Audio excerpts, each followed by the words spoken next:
The other day I decided to address this terrible squeaking sound that my table saw has been making whenever I raise and lower the blade. So I went over, grabbed some silicone spray, and decided to see if I could get to the bottom of it. After a couple of sprays and working it back and forth a few times, I had it back as good as new. During that time though, I started wondering, why don't I ever use my blade guard anymore? It's really sad to admit, but this blade guard probably hasn't been on in several years. So I went over and I dug it out from underneath the depths of this mess that I always try to keep hidden from the camera.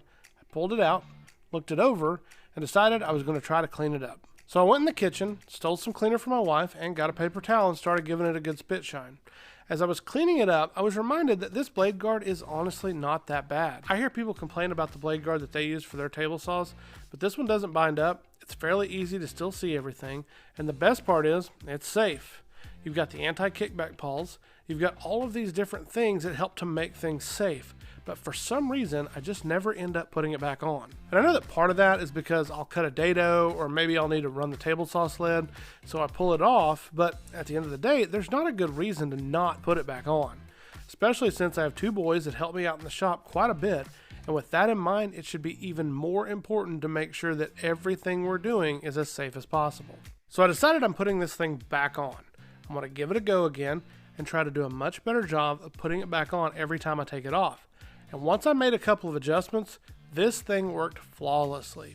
And so again, I found myself wondering, why don't I run this blade guard more? After I got it installed, I decided that this was the perfect opportunity to run some plywood for some adjustable shelving that I'm doing in my closet.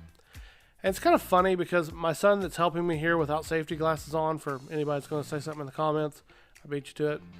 He walked out in the shop and the first thing that he said was, "What's that?" And I said, "Well, that's the blade guard." And he said, "Is it new?" And I said, "No, it's not." And he said, "Well, I've never seen it before." And I said, "Well, why don't you shut up and go put your safety glasses on, because you're really about to get me in some trouble in the comments." But this proved just how much I don't use it. And it's funny because we talk about safety all the time.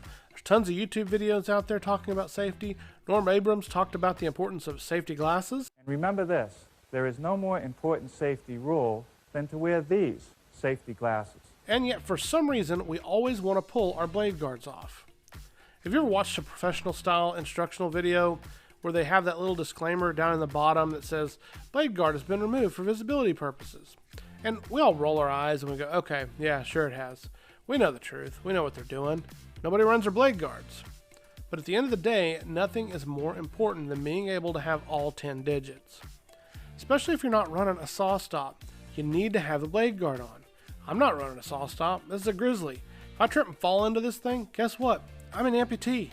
So we've got to learn to make this a priority. After all, there are over 60,000 table saw injuries per year. And again, I have kids out here helping me all the time. They need to know that I'm serious about my safety and I'm serious about their safety, because I don't need them having any kind of accident when they're out here helping me in the shop. So I've decided I'm going to do a much better job of putting this blade guard on.